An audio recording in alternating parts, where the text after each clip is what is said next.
우리 성도님들 가끔씩 이제 이 사정 얘기 듣고 형편 얘기 들으면 막 그 힘든 가정들이 있잖아요. 힘들고 어려운 가정이 있으면 마음속에 이런 마음이 듭니다. 제 마음속에 막 11조 이렇게 하는 것도 힘들고 막 감사한금 하는 거 힘들면 그냥 11조 하지 마세요. 속으로 차마 입으로 내뱉지 못하고 이 목구멍까지 와 있어요. 그래서 차마 얘기 못하고, 왜냐면 제 얘기가 아니잖아요. 제 게 아니잖아요. 또 하나는 하나님께 헌신하고 하나님께 하는 것이 결국은 그냥 하지 마세요. 안 하는 게 좋겠습니다. 라고 얘기를 하면 그분이 축복받을 게 없어요. 그래서 차마 사실은 목구멍까지 와 있다가 얘기를 하지 못하고 그냥 탁 참고 끝까지 참고 그럴 때가 많이 있습니다. 근데 사실 하나님께 그렇게 헌신하고 또 주를 위해서 그렇게 하는 것이 절대로 헛되지 않습니다. 왜냐하면 하나님께서 다 갚아주시기 때문에 그래요.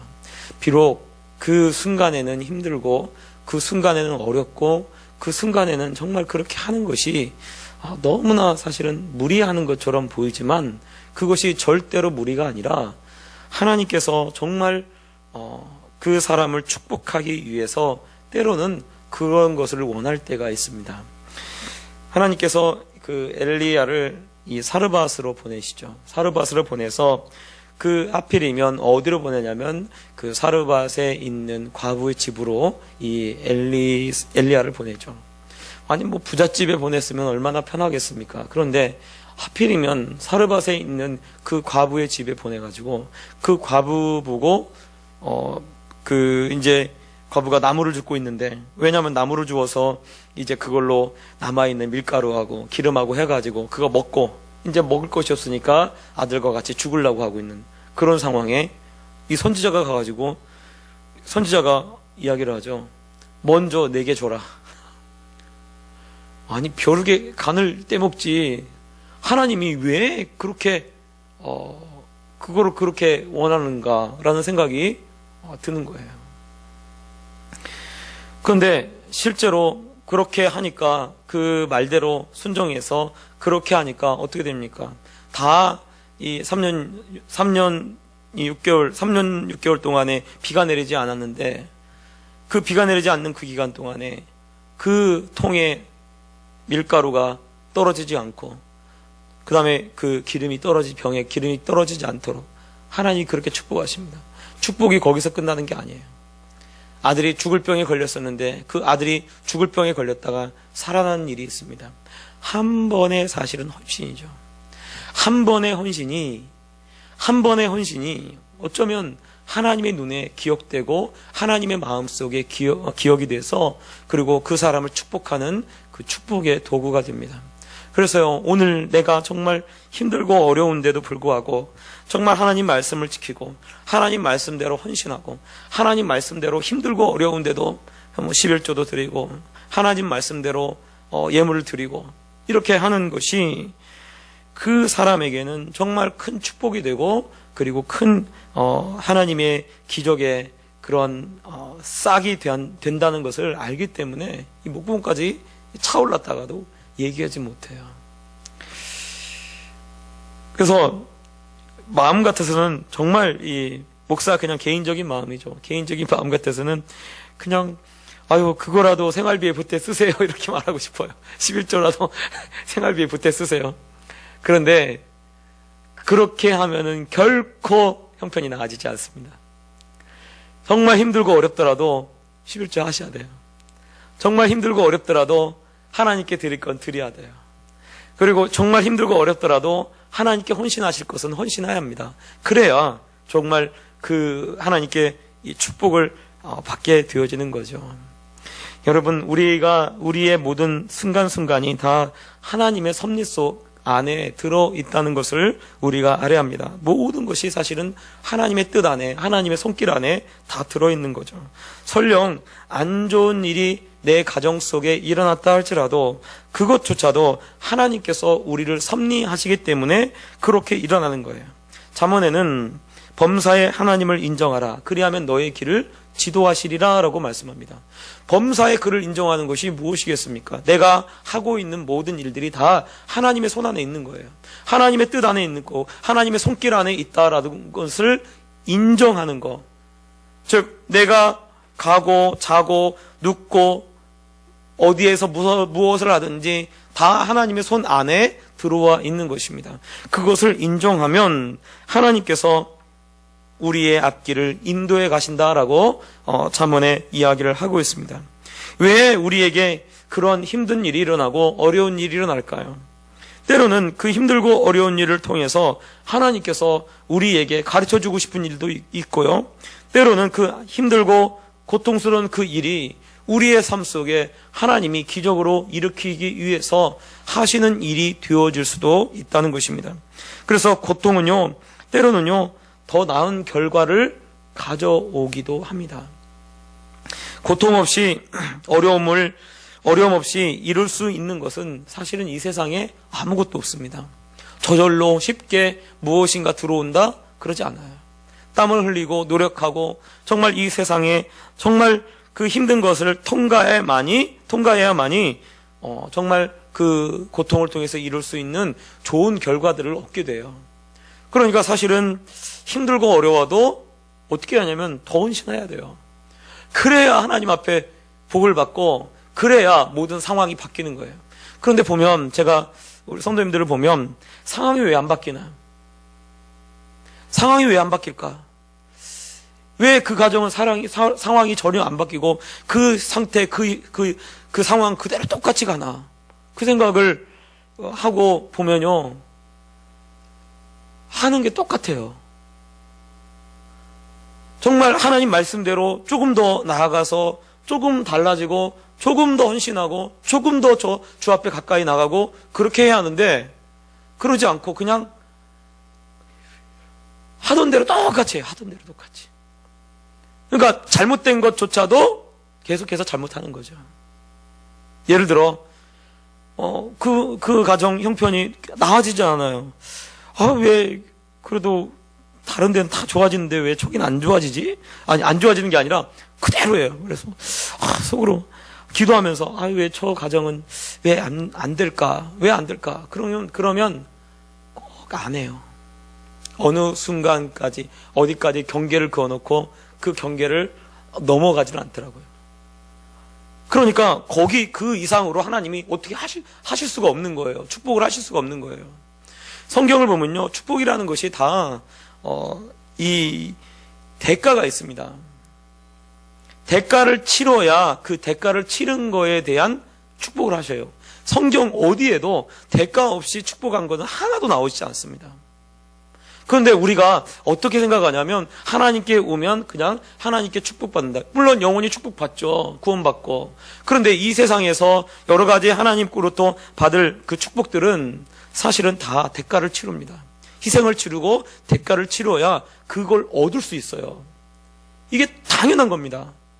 이게 성경적인 원리예요. 그래서 하물며 그 이삭이 야곱을 축복하는데도 에서를 축복하기 전에 뭐라고 합니까? 야, 너 가서 짐승 잡아가지고 와라. 그래서 그걸로 별미를 만들어라. 내가 그걸 먹고 너에게 축복하래. 아니, 아들을 축복하는데 여러분 아들 축복할 때 그냥 축복할 수도 있잖아요. 그냥 일로 와라 이래가지고 축복할 수 있잖아요. 그런데 그렇게 축복하지 않아요. 대가를 받고 축복합니다. 성경의 어느 부분에 하나님이 그냥 거저 축복하는 데가 어디 있습니까? 아무 데도 거저 축복하는 데는 없어요. 구원 외에는요, 공짜가 하나도 없습니다. 구원 외에는 아무런 그런 공짜로 주어지는 것이 없습니다. 그러므로 사실은요, 고통 없이 이룰 수 있는 것도 없고요. 또 항상 축복을 받으려고 하면 대가를 치러야 돼요. 그 대가를 치러야 축복을 받는 거예요. 목회도 제가 볼 때 마찬가지인 것 같아요. 처음에 그냥 아무것도 없이 딱 개척하자마자 막 몰려들고 그러진 않는 것 같아요. 왜냐하면 쌓아놔야 돼요. 기도도 쌓여야 하고요. 예배도 쌓여야 하고요. 정말 헌신도 쌓여야 하고 그래야 하나님이 돕기 시작한다는 것을 요즘 더 느낍니다. 오늘 말씀을 보면 바울이 지금 백성들에게 몰매를 맞다가 겨우 그 로마 군대의 천부장을 통해서 겨우 살아나고 있다는 것을 보여주고 있습니다. 즉 지금 바울이 거의 죽을 뻔한 것에 대해서 살아남아서 이제 이 결박을 당한 채로 그 영문 안으로, 즉 안토니오라고 하는 그 요새, 그러니까 성전 옆에 좀 높은 곳에 지어져 있는 로마의 이 영체죠, 영체. 그러니까 그 로마 군대가 머물 수 있는 그러한 그 요새를 말하는 겁니다. 그 요새 안으로 이 바울을 데려가려고 했을 때에 바울이 어떤 일을 하냐면, 지금 현부장에게 내게 말할 수 있는 기회를 달라라고 이야기를 합니다. 내가 당신에게 말할 수 있느냐라고 하면서 말할 수 있는 기회를 달라라고 헬라어로 그렇게 물어보죠. 그 당시에 헬라어가 공통어였어요. 마치 영어처럼 공용어였기 때문에 그렇게 물어봤어요. 그러니까 바울이 사실은 그렇게 물어보는 이유는 무엇이냐면, 바울이 그런 상황에 처했음에도 불구하고 그 순간, 그 상황을 어떤 상황으로 이해하고 있고 그렇게 받아들이고 있냐면, 이것이 곧 하나님의 섭리고 하나님의 말씀이 이루어진 순간으로 받아들이고 있는 것입니다. 그래서 지금 이 순간이 바로 복음을 전할 수 있는 기회다라고 바울은 깨닫고 있는 거예요. 한번 생각해 보세요. 지금 맞아 죽어가지고 잘못하면 맞아 죽을 뻔했습니다. 맞아 죽을 뻔했는데 맞아 죽을 뻔한 그 상황을 바울이 어떻게 받아들이고 있냐면, 이것은 곧 하나님이 내게 복음을 전할 수 있는 기회를 주신 것이다 라고 그렇게 받아들이고 있는 거예요. 대단하죠. 아니 지금 영체로 들어가서 그냥 그 안에 들어가서 있는 것이 오히려 더 안전하고 더 좋을 거예요. 그럼에도 불구하고 지금 그곳에서 지금 이 영체로 영문 안으로 들어가기 전에 천부장에게 이야기를 해서 복음을 전할 수 있는 기회라고 그렇게 느끼고 있는 것입니다. 그러니까 바울이 지금 모든 것을 바로 주 안에 있다라고 생각하고 이것이 더 좋은 기회라고 그렇게 바울이 보고 있는 거예요. 바울이 지금 결박당했어요. 손도 발도 착고에 차였습니다. 보통 이 손발이 착고에 차 있는 경우는 바로 굉장히 큰 중죄인일 경우에 손발을 이 쇠사슬로 채운다는 거예요. 지금 바울이 쇠사슬에 결박당했고 그렇게 있는 상황에도 불구하고 바울은 어떻게 느끼고 있냐면, 이것이 최고의 기회다라고 그렇게 느끼고 있는 거예요. 아니 지금 우리가 일반 사람들이 볼 때는 얼마나 이 나쁜 순간입니까? 얼마나 힘든 순간이에요. 그리고 지금 그냥 바울이 아마 제가 맞아가지고 내가 생각할 때는 이 여기도 막 이렇게 멍들어 있을지 모르고요. 얼굴 같은데도. 그리고 온몸이 지금 아프고, 아니 때리는데 살살 때리겠어요? 발로 밟기도 하고 그 많은 군중들이 때리는데 얼마나 힘들었겠습니까? 아마 입술도 터지고요. 얼굴에 이렇게 멍도 들어있을 거고 그런 상황이죠. 그런 상황임에도 불구하고 바울은 이 순간이 곧 하나님이 내게 주신 최고의 순간이다라고 그렇게 느끼고 있는 것입니다. 그러니까 그것은 무엇이냐면, 이 힘들고 어렵고 그 매를 맞고 있는 그 순간이 오히려 하나님의 영광을 드러낼 수 있는 순간이다라고 그렇게 느끼고 그렇게 알고 있는 거예요. 바울은요, 모든 것이 합력해서 선을 이룰 수 있다는 것을, 선을 이룬다는 것을 바울은 로마서 8장 29절에 말하고 있습니다. 그러니까 자기가 했던 말이에요. 바울은 모든 순간이, 모든 환경이 합력해서 선을 이루는 좋은 그런 기회가 된다는 것을 바울은 알고 있었던 거죠. 그래서 그 바울이 그렇게 느낀 대로 오늘 말씀대로 그대로 실천하고 있는 것입니다. 여러분, 우리가요 주 안에 들어오면요 나쁜 일도 있죠. 안 좋은 일도 일어날 수 있습니다. 저도 교회를 처음 나와가지고 하나님 잘 섬기고 하나님 잘 믿는데 힘든 일이 막 일어나는 거예요. 힘든 일이 생기는 거예요. 도저히 이해가 안 돼요. 왜? 아니 하나님이 모든 걸 다 다스리는데 왜 이렇게 힘들게도 하고 때로는 어려운 일도 일어나게 하고 왜 이렇게 일어나게 하지? 라는 생각을 하게 됩니다. 그러면 하나님이 모든 걸 다 다스리는데 항상 편하고 좋은 길만 주시면 되잖아요. 그럼 주실 수 없나? 주실 수 있어요. 그럼 왜 그렇게 힘들게 하시나? 왜 어려운 길을 가게 하시나? 아니, 한번 생각해 보세요. 목사님들 제가 생각할 때 대부분 다 마찬가지인 것 같아요. 목사가 딱 되는 순간 정말 몇 명 빼놓고는요, 이 전도사 때부터 다 힘들어요.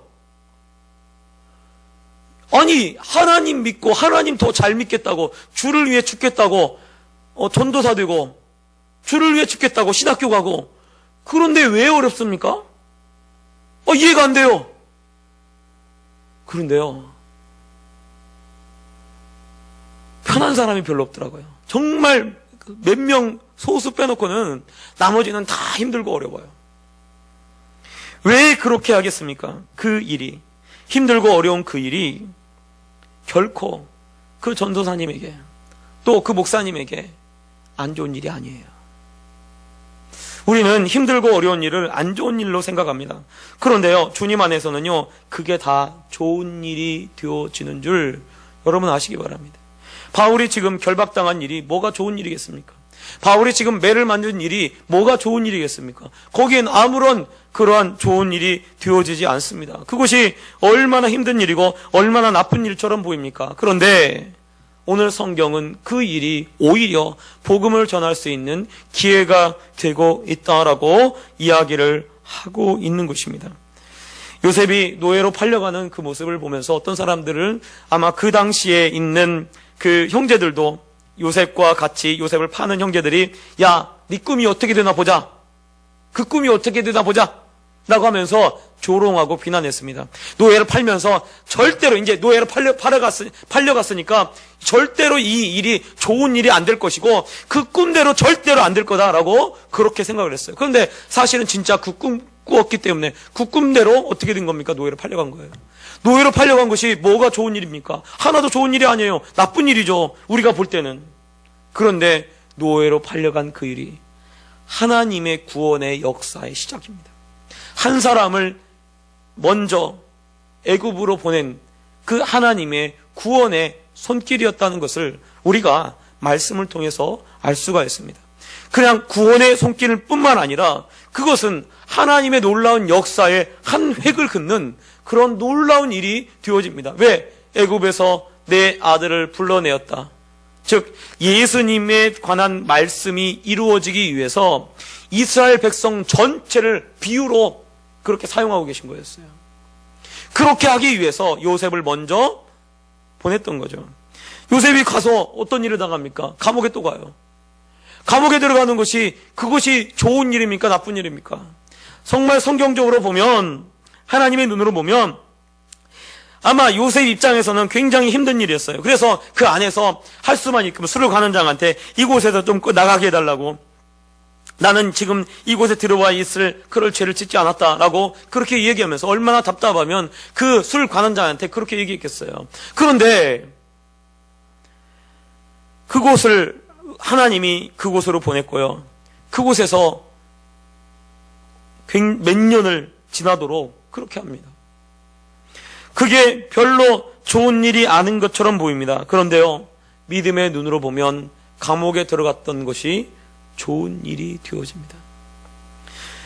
하나님은요, 때로는요, 우리를 가르치시기 위해서, 또 우리를 정말 우리를 겸손하게 만들기 위해서, 때로는 우리에게 정말 하나님의 뜻을 알리기 위해서 때로는 우리를 낮추시기도 하시고요, 우리에게 힘든 그곳을 통과해 갈 수 있도록 하나님이 그렇게 하시기도 하는 거예요. 그래서요, 주님 안에 들어오면요, 우리가 인정해야 할 것이 뭐냐면 나쁜 건 하나도 없는 거예요. 주님 안에 들어오면 다 좋은 일이 있다는 것을 여러분 아시기 바랍니다. 그래서 지금 사도 바울에게 일어난 그 일이 나쁜 일이 아니에요. 오히려 정말 복음을 전할 수 있는 그런 놀라운 기회가 되고 있다는 것을 오늘 성경이 우리에게 보여주고 있는 거예요. 그래서요, 나쁜 일이 하나도 없어요. 우리 주님 안에 딱 들어오면요, 다 좋은 일이에요. 아니, 목사님, 나 이거 몸이 좀 안 좋은데요? 아니에요. 그것도 좋은 일이에요. 제가요, 폐결핵이 걸렸어요. 폐결핵이 걸려가지고, 대학교 4학년 때, 1월 달에 그 병원에 가서 이 엑스레이를, 보건소. 저희 아버지가 일하는 보건소에 가서 엑스레이를 찍었는데, 엑스레이 상에 이 구멍이 뽕 뚫려 있는 거예요. 이 왼쪽에 이렇게 정말 주먹만하게 이렇게 하얗게 여기 동그랗게 그렇게 돼 있어요. 그래서 저도 깜짝 놀랐죠. 그러고 났더니 도대체 난 하나님 이해할 수 없는 거예요. 내가 그렇게 주님 일 열심히 하고, 그것도요, 그 아픈 게 왜 아팠냐면, 중고등부 수련회를 갔어요. 그때 어디 갔냐면, 여기 흰돌산 기도원, 윤석전 목사님 그 흰돌산 기도원에 갔는데, 그때 마침 이 흰돌산 기도원이 뭐였냐면, 공사 중이었어요. 그래, 공사 중이니까, 막 먼지가 엄청 날리는 거예요, 먼지가. 그 공사 중이니까 막 이 바닥이 막 이 흙바닥. 막 실내에 막 공사 중이니까 막 먼지가 많고 이 딱 냄새 딱 들어가면 이 코에 이 먼지 냄새가 가득한 거예요. 거기서 그 아이들하고 같이 그 중고등부 아이들하고 같이 그거 하다가 기침이 계속 멈추지 않는 거예요. 그래서 거기 수련회 끝나고 더 아파가지고 그래서 갔더니 이렇게 돼 있던 거예요. 그래서 제가 아니 주님 일 열심히 하고 더 주님 일 하려고 하고 더 그렇게 하는데 하나님이 왜 나한테 이런 일이 있습니까? 또 옆에서 그러죠. 죄 져가지고 그렇다고. 누가 그래요? 죄 때문에 그렇다고. 죄? 그래서 가서 진짜 내가 죄가 있는지 무슨 죄인지 하나님께 묻기 위해서 밤에 11시부터 1시까지 기도하기 시작했어요. 그 폐결핵이 걸려서 신대원에 갈 때까지, 신대원에 가서도 신대원 졸업할 때까지 거의 제가 빠지지 않고 기도한 게 뭐냐면 11시부터 12시 넘어서 1시까지 항상 기도했습니다. 그게 저를 만든 거예요. 그러니까 지금 보면 폐결핵이 걸린 것이 좋은 걸까요? 나쁜 걸까요? 좋은 거예요. 하나님이 저에게 기도를 가르쳐 주시고요. 그 하나님이 그걸 통해서 하나님께서 저를 부르신 거죠. 결코 나쁜 일은 없습니다. 우리 안에요, 항상 좋은 일만 일어나는 거예요. 나쁜 일이 일어났다? 그러면 더 좋은 일이 일어날 거예요. 그걸 여러분 우리가 믿으시길 바랍니다. 또 오늘 말씀해 보면 바울이 천부장에게 말할 수 있도록 헬라어를 사용해서 이야기합니다. 천부장이 놀라죠. 헬라어를 말할 수 있으니까. 왜냐하면 이 사람을 그렇게 보고 있지 않았어요. 그래서 헬라어를 말하니까 이 사람이 그 밀란을 일으켰던 애굽인으로 지금 오해를 하고 있습니다. 그러자 바울이 자기 신분을 밝히죠. 길리기아 다소시의 시민이다라고 이 언급을 하면서 이 헬라어로 얘기를 하는 거예요. 그러니까 아마 천부장이 딱 보고 이 사람이 그렇게 악한 사람이 아니구나라고 이 천부장이 그렇게 깨달은 것 같아요. 그래서요, 천부장이 어떻게 하냐면 말하라라고 얘기를 합니다. 여러분, 이게 있을 수 없는 일입니다. 아니, 소요가 일어나서 그 중에 소요를 일으킨 주범이라고 생각돼서 그 사람을 붙잡아가지고 그 수갑을 채워가지고 발도 수갑을 채워서 그리고 끌고 나가고 있어요. 근데 끌고 나간 사람이 이야기를 했어요. 끌고 나간 사람이 말할 수 있는 길을 달라라고 했는데 천부장이 어떻게 한 거예요? 그럼 말하라. 그것도 천부장한테 말하라는 게 아니에요. 누구한테 말하라고 하냐면 거기 지금 군중들한테, 거기 정말 그 자기를 돌로 쳐 죽이려고 했던 그 군중들에게 말하라라고 그렇게 이야기를 하고 있습니다. 근데 저는요, 이 말씀을 보는데 어떤 생각이 드냐면, 여러분, 지금 우리가 이 사도행전을 살펴보면서 바울이 예루살렘에 와서 언제 복음 전한 적이 있어요? 없어요. 오히려 결례를 행하고, 그리고 작정하고, 그리고 같이 서운한 사람들 돈도 대주고, 그리고 그 율법에 요구하는 것들을 다 따르고 복음을 못 전해요. 복음을 못 전하고. 복음 전한 적이 없어요. 그리고 붙잡힐 때도 어디서 붙잡혔냐면 성전 안에서 붙잡혔어요. 성전 안에서 복음 전하다 붙잡힌 게 아니에요. 성전 안에서 정말 오해받아가지고 그렇게 붙잡힌 거예요. 그런데 오늘 말씀을 보면 결박을 당하니까 복음을 전합니다. 결박을 당하니까 복음을 전해요. 결박 당하기 전에는요, 복음 못 전했어요. 오히려 정말 입도 뻥끗할 수도 없었고요. 그리고 오히려 예루살렘 그 안에 들어와서 유대인들처럼 그렇게 똑같이 생활했어요. 오히려 그리스도인으로 생활한 게 아니라 유대인처럼 생활했습니다. 그런데 결박을 당하니까 이제 결박을 당하자마자 복음을 전하게 돼요. 그러니까 생각해 보세요. 여러분, 복음을 전하도록 결박당할 때 오히려 하나님이 바울을 사용하고 계십니다. 결박을 당하지 않을 때 바울을 하나님이 사용하지 않았어요. 그런데 결박을 당하니까 그때서야 비로소 하나님께서 바울을 복음 전하는 도구로 사용하고 있는 거예요. 우리가요, 그래서요, 하나님이 우리가 어떤 생각을 하냐면 우리가 잘 되어질 때만 하나님이 우리를 사용한다라고 생각을 합니다. 그런데요, 그러지 않아요. 때로는요, 하나님이 우리를 결박을 당하게 해서라도 하나님이 우리를 사용하시는 거예요. 내가 때로는 내 삶 속에 안 좋은 일이 생기는 그 일을 통해서도 하나님은 오히려 더 영광을 받으실 수 있는 것이고요, 더 하나님께서 더 일하실 수 있다는 것을 우리가 깨달아야 합니다. 제가 프로데저 신우에 가서 말씀을 전하는데 한 번은 그 한 지점에 계신 두 분이 그 아침에 모여서 이 큐티를 했다고 해요.